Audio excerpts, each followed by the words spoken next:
What is up, everybody? Happy Monday to you all. It is lunchtime, lunch with the Clydesdale. Good Monday afternoon. Gonna throw the dart. Just an average throw. Just an average throw today. Nothing to write home about. Nothing super bad.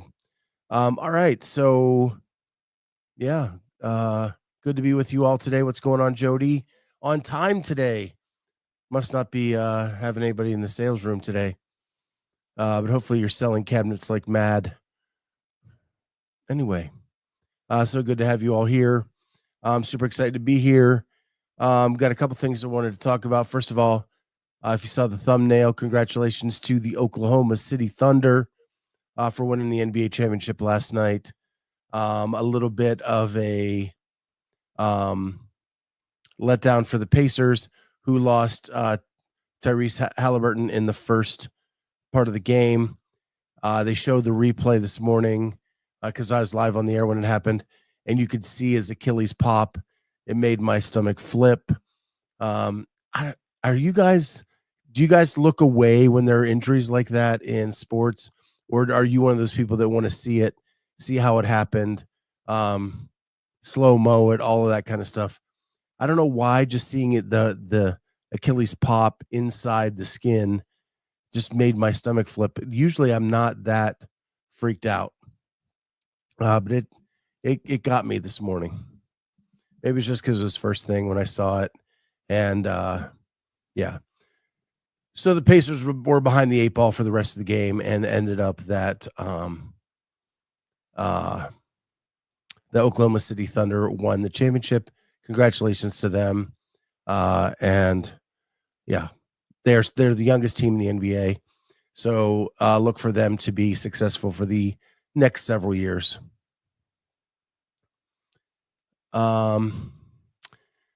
Jeffrey Birchfield, just learned my son and daughter-in-law are having number 4. Wow. I barely could handle one. But congratulations to them. Lido, I can't watch. I compete myself, so that would definitely make me scared of certain movements in competition. Yeah, you probably want to avoid that. I think what I've learned especially in basketball, if you have a calf injury, woe it back. Too many times when people have suffered a calf injury and try to play through it, this is what the next step is. It's not 100%, but man, the chances are pretty good. You weaken that calf, and the next thing to go is the Achilles. So last night I promised you a story about my car problems over the weekend, so I'm going to bang through that real quick. We got my second car back from my daughter when she moved to Montana, and then my wife immediately had knee replacement surgery. So it just kind of sat in our driveway for a couple months, and stupid me didn't go out and start it. So my wife was going away Friday night and wanted to take that car because it was easier on her knee. And we went to start it up, and nothing, like absolutely nothing. So I hooked it up to the charger. As soon as I hooked it up to the charger, it got enough juice that it locked the car, and the keys were in the ignition, because it's this special key that has some kind of magnetic piece in it that once you put it in the ignition and there's no power, you cannot get the keys out. And that is the only key we have for that car. So then when I hooked up the jumper cables to charge it, it got just enough juice, and all of a sudden the car locked itself. So now I have the keys inside the car is locked. This is like the 5th time it's happened. And I've seen when we had the locksmith or AAA come out and do it, so I tried to do it myself, where I took a crowbar and I pulled back a little bit on the back corner of the door. I did get a coat hanger through, and it was not stiff enough to do what I needed to do. I kept the charger on the battery so that I could get some power to unlock and power, or what ended up being power to the windows. But so then I taped a shish kebab skewer to the end of the coat hanger, got it through the crack, got it to finally rest on one of the buttons for the window, and was able to give enough pressure to roll down one of the windows, and then I could reach in and unlock it. So that's how we got back in. I charged the battery up over 50%, went to start it, still nothing, and then my charger read that the battery was kaput. So it was kaput. That's when I called the Semper mechanic, which I talked about last night. He is a mobile mechanic. He comes right to my driveway. He brought a battery. He replaced it. The car started right up. But huge shout out to him, Semper mechanic. And he also is a YouTuber. We talked about that a lot while he was working, but he recorded the installation, and that's what he does for his YouTube. He has close to 50,000 subscribers, but go check him out, Semper mechanic. If you have any car trouble, he does have tips and trick videos to show you how to kind of do some of the stuff on your own. And he's a really nice guy. So huge shout out to Semper mechanic. Go check out his YouTube channel if you have any car needs and you're trying to fix it yourself. So that was a fun Friday for me. And then my wife went on just a short little 24-hour vacation with her family, and I stayed with the dog. But that gave me an opportunity to watch some stuff that I don't normally get to watch. And so I'm going to do a quick review of some CrossFit content that came out this weekend. The first thing is Road to the Games with Ricky Garrard, Mattie Sturt, and Jay Crouch came out this weekend.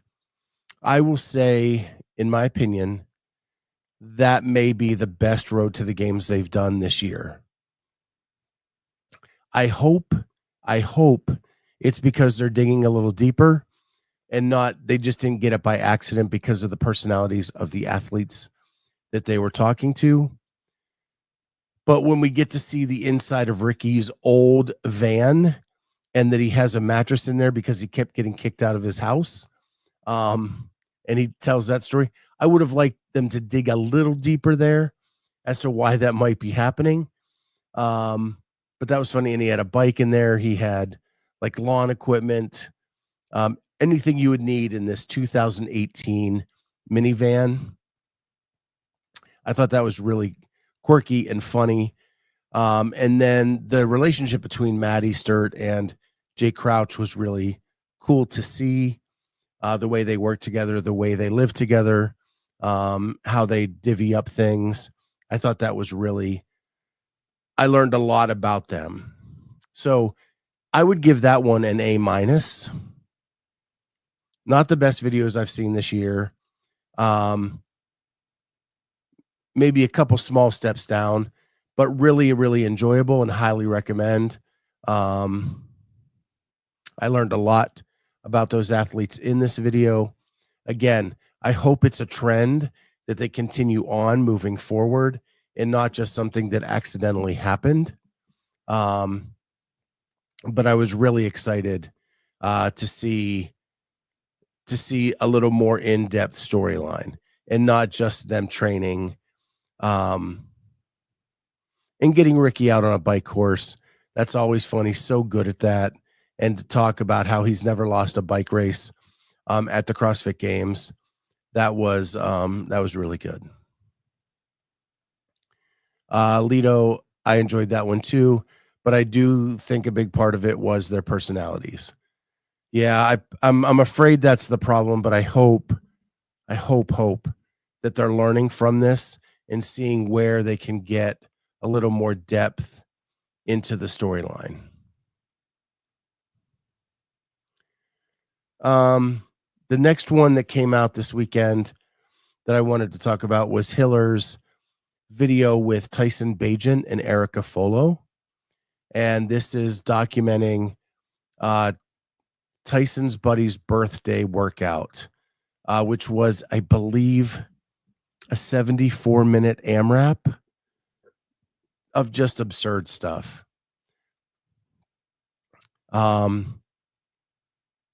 They had to jump up on this wall and jump back down. There were it was burpees and kettlebell snatches or dumbbell snatches, whichever you had. One partner would do the snatches, one would do the burpees. When both are completely done, you could do the wall jumps and alternate. And then it was an 800-meter run. Half of the way was a partner run, half of the way was a partner carry. And it turned out that Erica Folo and her partner, who was a Spartan racer, did really well. They took second in that one. I won't tell you where Tyson finished. Let you find that for your own. But it looked like the leaders got somewhere in the neighborhood of 3 rounds of that in 74 minutes. If I saw 74 minutes, I think I would just not want to, but I would probably enjoy it because I like once you get into those type of workouts, it's just kind of keep moving. It's the intensity isn't as high because you're going for so long. And so that's interesting. But I found the most interesting parts were them sitting around the Bagent table and Travis Bagent talking about his old arm wrestling days and Erica Folo reacting to Tyson's dad and all of that kind of stuff. I thought that was interesting. They also take Erica out on a football field to play catch with Tyson, and she shows pretty good athleticism. I was really impressed with all that. So, really good video, really fun to watch. I've said on this show that it actually is going to be my two worlds colliding. And at the very opening of this video, Mark Carman, who is on the podcast I watch for the Chicago Bears, is in the video interviewing Tyson in his garage. And Hiller picks that up and calls him out for working on the CHGO podcast. And so that's super, super cool. And then I was watching CHGO on Friday, and they're going to do a video too that comes out this Friday. But last Friday, they shouted out Hiller on their podcast for the fun they had in West Virginia with Tyson and crew. So it's wild that like both of my worlds are colliding and they're calling out each other. And I sent a text to Hiller with that shout out, and he just kind of laughed about it. But really, really enjoyed that video. I like it because it's not straight down the middle CrossFit. It's a little bit of like, how would a football player do? How would a Spartan racer do with this CrossFit thing? Erica Folo is going to be a star. She's really, really fun to watch and really fun to listen to. She has a great personality, and when she makes the games, Hiller's videos are going to skyrocket because he's going to have the whole story from beginning to end, and that's going to be an amazing, amazing set of videos that go together. So that one I give an A on that one. Really, really enjoyed that one. And you learn at the very end that it is just a part 1, but part 2 is coming. And that will dive more into the Last Chance Qualifier, it appears, and Tyson being her rabbit. So it'll be interesting to see what happens with that. So Road to the Games, I give an A-. Hiller's video, I give an A.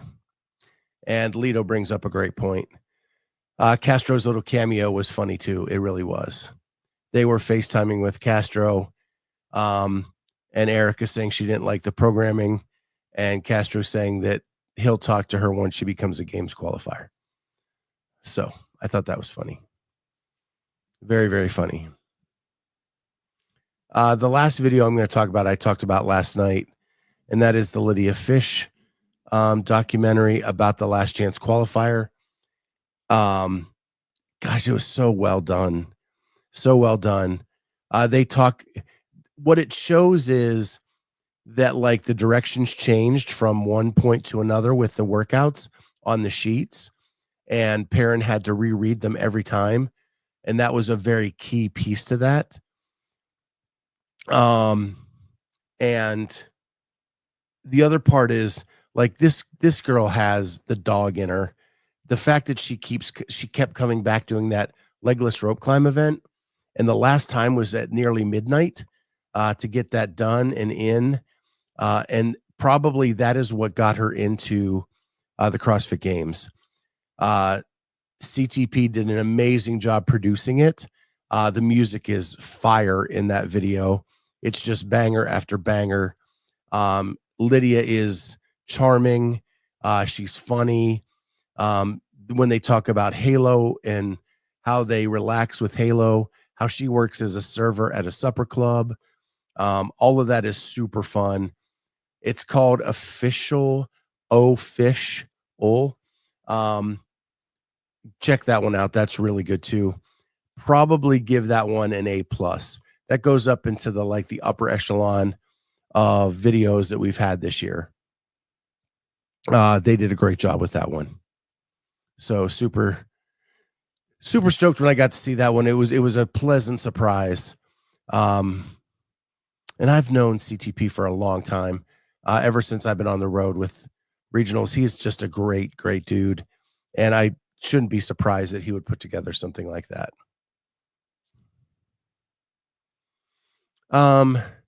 Just caught up with Shay says, just caught up with last night's show. Was a great one. Really enjoyed Raph. Yeah, Raph's the best. And if you weren't with us last night, Raph actually did commentary for us for the 22 CrossFit Games. And we brought him on. We brought Mitch McClure, who is Carrie Pierce's husband. We brought on Lex and Carolyn Prevost back then, before Carolyn was a part of the show. And that really started the relationship we had with Carolyn and Lex, and turned into her being a part of the show, that 22 season. So it's fun to bring Raph back, talk about teams last night. And that's actually a perfect segue into the next thing I wanted to talk about. Last night on the show, when we were talking about what could we change with teams to make it more relevant and more fan friendly. And one of the things that we brought up was that Raph brought up was that have like a team sponsor that they can build a team and keep it going year over year. So like hypothetically, FitAid has a team, Yeti has a team, Frog Grips has a team, and then you recruit the people to that team and you keep it and you grow, and you either sign new athletes on or people leave and go individual, whatever that might be. But it's a way that like you can then get like loyalty to a team, because that same team name will appear year over year. Now with that, you'd have to get rid of the affiliate cup and it would just be called like the team championship. But it was an idea he had. And while I was laying in bed last night, I thought about, man, if the WFP took that, it could make their season even better. Because I've been watching this Drive to Survive about F1 racing, and there are teams with multiple drivers throughout that, and they earn points just like the WFP to go for the championship at the end of the year. How about if the WFP had teams like Team Red Bull, Team Adidas, Team Rolex, Team FitAid, whatever it might be, right? And then you as WFP say that each team has 4 members. So that gives you 10 teams. And each team has 2 men and 2 women. And as they compete throughout the season, they're earning their individual points to go for an individual championship. But then you take their points and you add them together. And then whatever the total points are the team points going into the next event. So not only are you getting an individual competition, but there's a team aspect to it that you're trying to put together points as a team.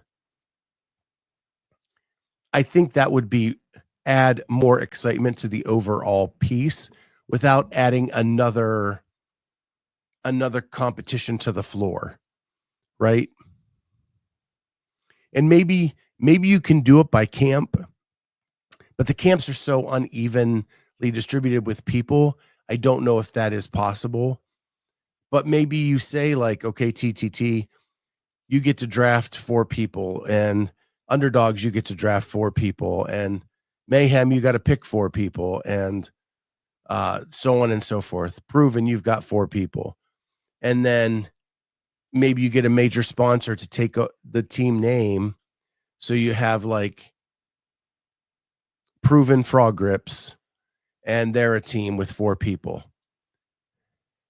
And then the people who really mess it up are the challengers who aren't in that top 20 pro card area on a team.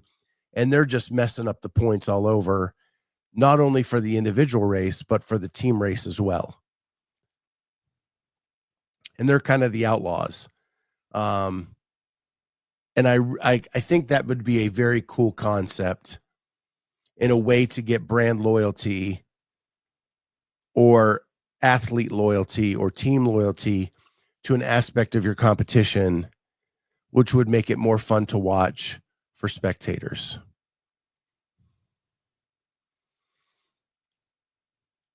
I don't know if everybody is understanding what I'm saying, because you have to like watch Formula One racing or something like that to kind of understand the point thing that I'm talking about. And I know that the points for individuals is already hard enough. Then you add this in it, it just makes things more complicated. But like Kenneth says, team pups and suds. There you go. Or Mutts and Cuts. Name that movie. So yeah, I thought that would be like a cool way, if I'm WFP, to gain more interest in my competition, is to add a team element to it, where 2 men, 2 women is a team, and they have a corporate sponsorship for that team, and maybe they offset the cost to the events, and WFP then saves that money for other things. Yes, Corey, you nailed it. Dumb and Dumber, Mutts and Cuts. I don't know. I just think that would make it more interesting on the back end, rooting for the overall team as well as the individual athletes. Just a thought. One of those like half asleep thoughts that you get in the middle of the night, and you don't know if it's a great idea or a terrible idea, but you're just going to throw it out there anyway. That's kind of what happened there. So it's Monday. We don't have a lot going on. Last thing is, yesterday, I watched the movie The Accountant 2. I was really excited about this movie coming out. I was a huge fan of The Accountant. If people have not seen it, it's a Ben Affleck movie where he plays an autistic accountant, and I love that movie. He's kind of an anti-hero, where he is super smart when it comes to accounting. He can see like where criminals are utilizing the system to get ahead of things. And what I will say is, for The Accountant 2, it veers off that a little bit, because it brings his brother in, who is played by John Barenthal, who is a great actor as well. And John Barenthal, I think, steals a little bit of this movie. And it's almost more about him than it is about the Ben Affleck accountant character. And there's less of the diagnostic accounting and him going through all that stuff, and more about them working together and building a relationship as brothers. While it's very different than the first one, I did enjoy this movie. I enjoyed it a lot, and I would recommend it if you like the first one. But a lot of the reviews say that it did veer off too much for some of those people. When I went back and looked at it after it, because I saw it was a 6.8 out of 10 on Internet Movie Database. And then after I watched it, I went back to see why they said that. And they do say it kind of veers away from the first one too much. with it going into the brother story more than the accounting and the accountant puzzle solving piece. But I did enjoy it. I thought that it was very fast moving, action packed, sometimes funny, sometimes endearing movie that kind of went in a different direction. So I would give The Accountant 2 a 4 out of 5 stars. That's my opinion. The first Accountant I would give a 5 out of 5. This one a 4 out of 5. Lido, I would love it if the team's comp was a little more like Grid, where you had a bit more choice on who does what and how much.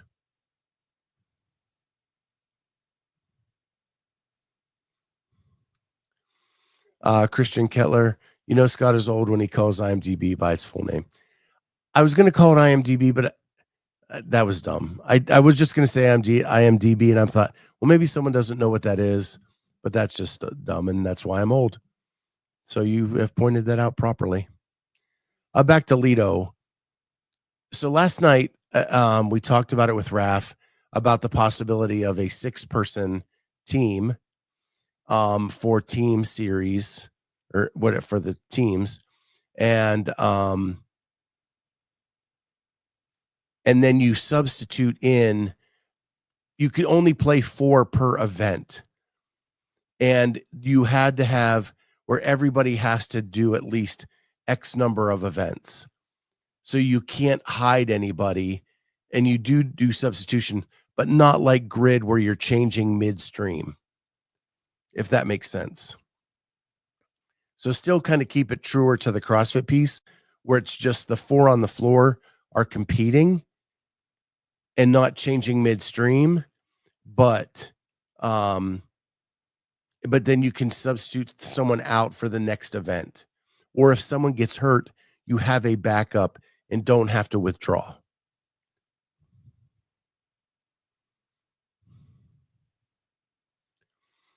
Jay Birch, I actually didn't know what that was an acronym. Thanks for the save, man.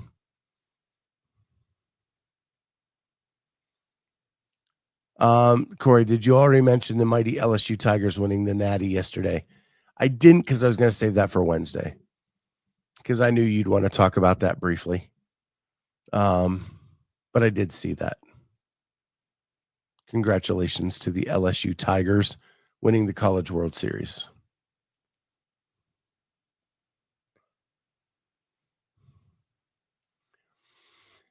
Alito says, yes, that was a great idea. We've got a local event called Send Them In, which is exactly that.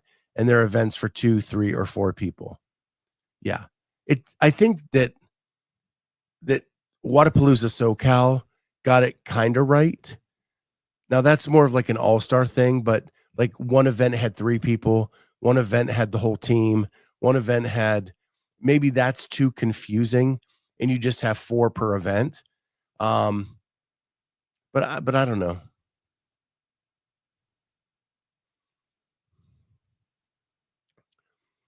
And Lito says out of a team of 6. Yeah. Yeah, I think as long as you cap it at 4, I would not want any events with more than 4 people on the floor. It's already too crowded as it is with some of the events. I would rather have less than more on the floor. But I think you could take some stuff from SoCal and learn from it and maybe apply some of that to the team competition. For sure. I think what CrossFit's bad at is not looking outside their own walls for ideas to change. Rogue has done some innovative things. Wodapalooza has done some innovative things. They should look outside their walls at what's going on at other competitions and maybe pull some of that stuff in.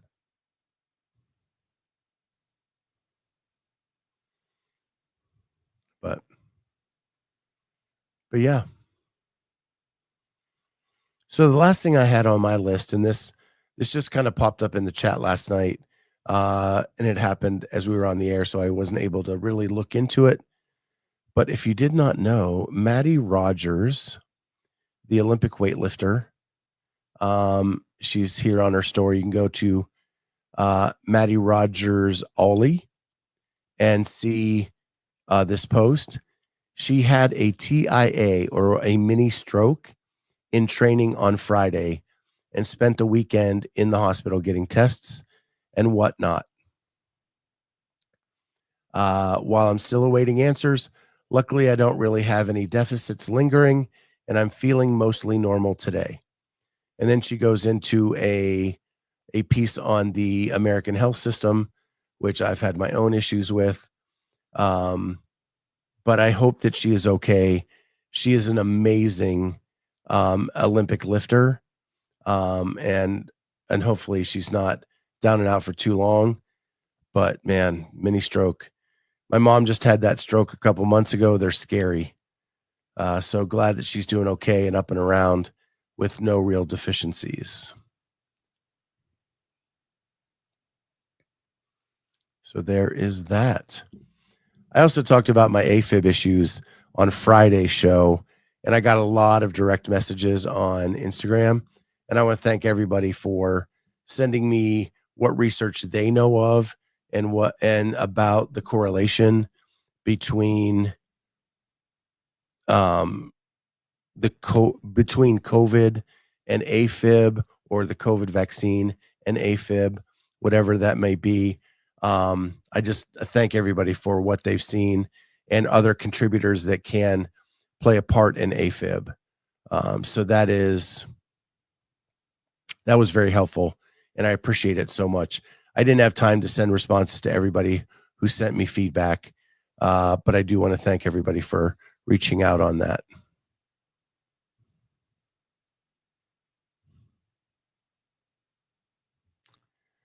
Corey G, glad she's okay. I just saw a video of her hang snatching 257. Mattie, not your mom, Scott. Have you seen my mom snatch? Just saying. Just kidding. My mom loves to deadlift, but her deadlift isn't even 257. So, at 80 years old, she's still triple digits though on her deadlift, and I'm very proud of her for that.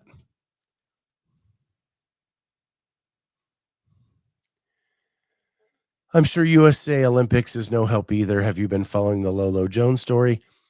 Am I following it? No. Have I seen it? Yes. I know she said some things and got kicked out of the Olympic Training Center. And now there are people saying that was too harsh of a penalty, but I don't really know what she said exactly. But I'll look into that, Jay Birch, just so I can be more educated on that. I lost interest in Lolo Jones a couple years ago, but when she started doing the reality TV circuit, I don't know. She's weird, but aren't we all? Right. So yeah, with that, tomorrow, hopefully we'll have some more CrossFit stuff to talk about. And I just finished watching Surviving Ohio State, and I do want to talk about that. But I just finished it, and I'm still taken aback at everything that I saw. So as I sort that out over the next 24 hours, I do want to talk about that a little bit tomorrow. It's a new documentary on HBO Max, or Max. Sorry, Christian. Just Max now. The hip young way to say it. Surviving Ohio State, about a doctor who abused athletes at Ohio State. And then it got worse. It got worse than just abusing athletes. Hard to believe, but yeah, I'll talk about that tomorrow a little bit, and maybe some of the other documentaries I've been watching this weekend. Since my wife was away, I got to watch those without anybody tell me that they're boring. Jody, never heard of Lolo Jones. So she was an Olympic hurdler, and then she tried to be an Olympic bobsledder, and then she tried to be a model. She tried to be a reality TV star. Yeah. But I don't think she was ever truly successful at any of those things. Fell short at like every single one along the way. Lido, speaking of documentaries, I really enjoyed the one on the Titan submersible. I don't know if I could watch that. That's the one that imploded, right? Like, gosh, that's like my biggest fear. Being under dirt, underwater, under whatever, and not being able to breathe. Like, the thought of being buried alive just makes me want to vomit. And then to be that far down into the ocean and everything just implode. At least to be done quick, I guess. But yeah, I don't know if I can watch that one.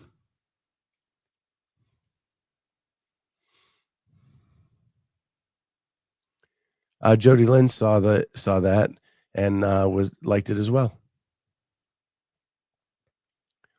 It wasn't so much on the disaster itself, Scott, just kind of the culture and the company that led to it. Very interesting. All right, maybe I'll take a look at it.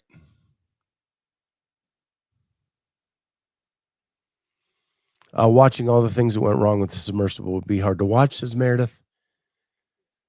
Scott, Corey, your biggest fear is being in a carbon fiber submersible that implodes. That's so specific. No, it's more about the claustrophobic, not being able to have air thing. That's more my biggest fear. I just pushed all that onto being in a submersible.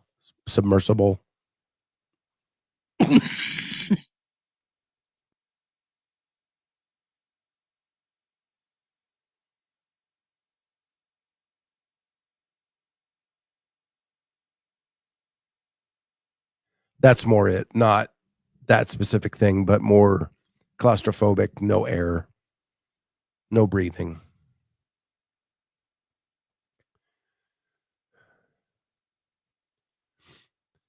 If it makes me feel any better, when it imploded, they all died instantly, more or less vaporized.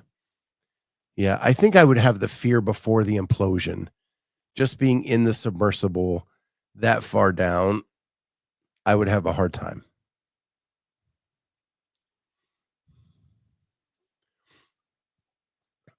So I'm not really claustrophobic, but I am. Yeah, I'm really making a lot of sense today.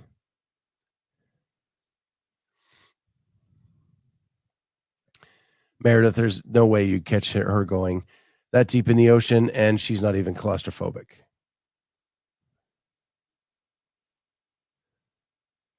Also, they're literally bolted in. It cannot be opened from the inside. Yeah, that's the ringer right there. Lock me into something where I can't get out. Have any of you went up in the St. Louis Arch? That about killed me. You get into a little egg-shaped thing that is kind of like a weird Ferris wheel inside the arch that kind of clicks its way up. It is awful.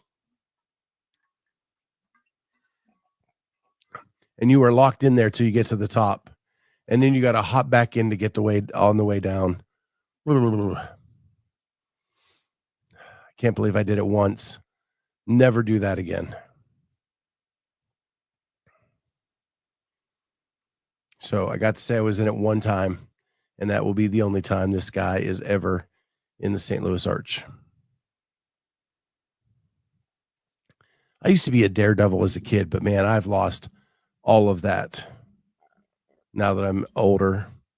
I've bungee jumped when I was younger, done those kinds of things. Now I don't want to do any of that stuff. Lido, the St. Louis Arch. It's in St. Louis, Missouri, in the United States. It's the Gateway Arch. It's a big silver arch in the middle of St. Louis, and it is considered the gateway to the west if you're going east to west, and it's right on the Mississippi River. So when you're up there, you're overlooking the Mississippi River in St. Louis, Missouri.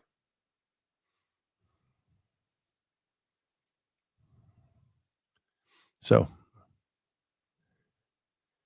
Jay Birch bungee jump, hell no. I did a long time ago. It was really fun. But I would not do it now at 55. Those days are past me for sure. All right, guys. Well, thanks for being here.